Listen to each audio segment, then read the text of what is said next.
Hello, everybody. My name remains Rotimi Daniels. I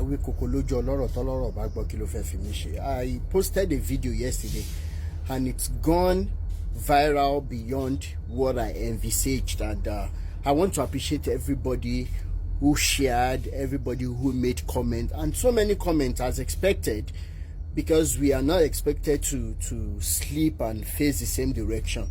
But more than 90% of the people who made comments actually showed that they are tired of the current situation of things in Nigeria. Unfortunately, things will get worse. And I thank those people who made mention of either constitutional change or revolution. Unfortunately as well, revolution can never take place in Nigeria unless we first and foremost started breaking down the walls of tribalism, which these bastards have built to separate us. Because they say that united we stand, divided we fall.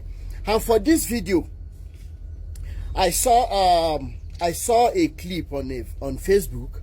Somebody tagged me on, and in the video, one of the ministers from Senegal actually went to Paris in France, and right on the streets, this guy was beating blue black because of bad governance back home. As bad as that would be, African leaders, my question to you all, irrespective of the country that you represent, my question is this: what is an average African child asking for?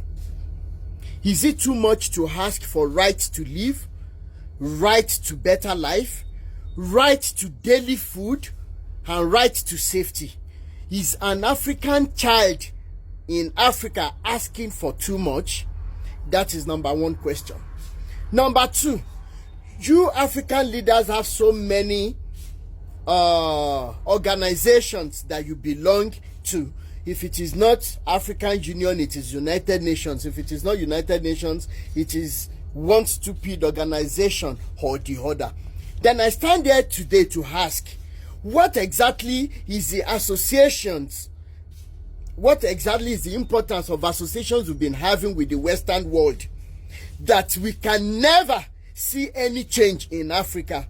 And for the Western world, I stand there to represent millions of Africans here today, that we know that so many of you use multinationals to carry out your evil exploitation in African continent, using different oil and gas corporations so that you can save your face. We know the method you have been using to make sure that Africa is never developed beyond what it is, if it is developed at all, because currently people are even eating crumbs on dump sites in Africa. And you see all these things on TV, that you claim that we are the poor continent, the Africans are poor, you see us as non-entity. Unfortunately, you are the wicked ones. We know how you weaponize, how you empower the terrorists that are causing chaos in different African countries. Unfortunately, this time around, what you people have not bargained for, you're going to be getting, because we are waking up. We are not asking you not to live your life. We're not asking you not to transact business with African leaders. But please do not use the bad channels again. You are killing Africans. You are making an African child to look so terrorized. You are making an African child to look so, I don't even know what to use to describe, like we are troublesome, or we don't want peace.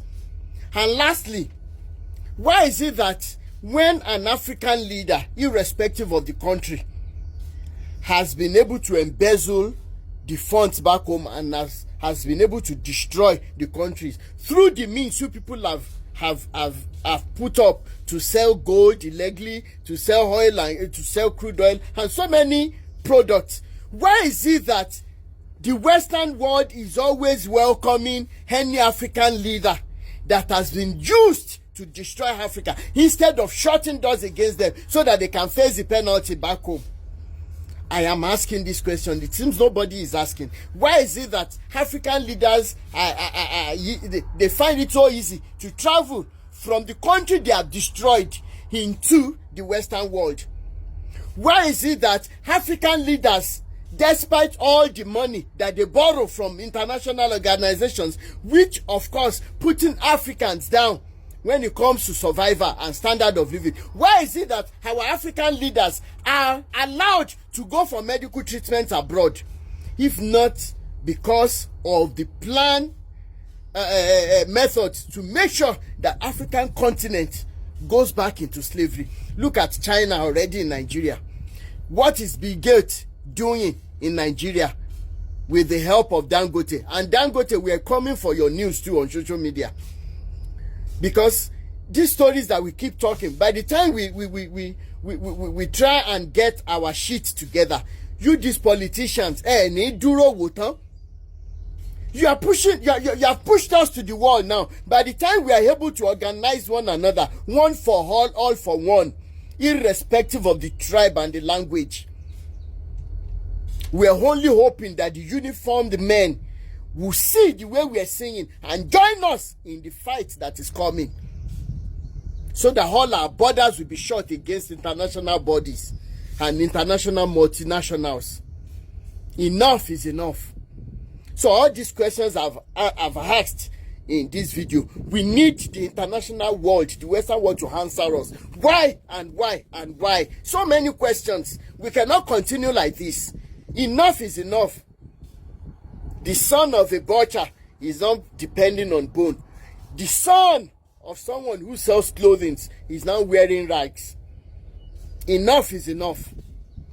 Bye.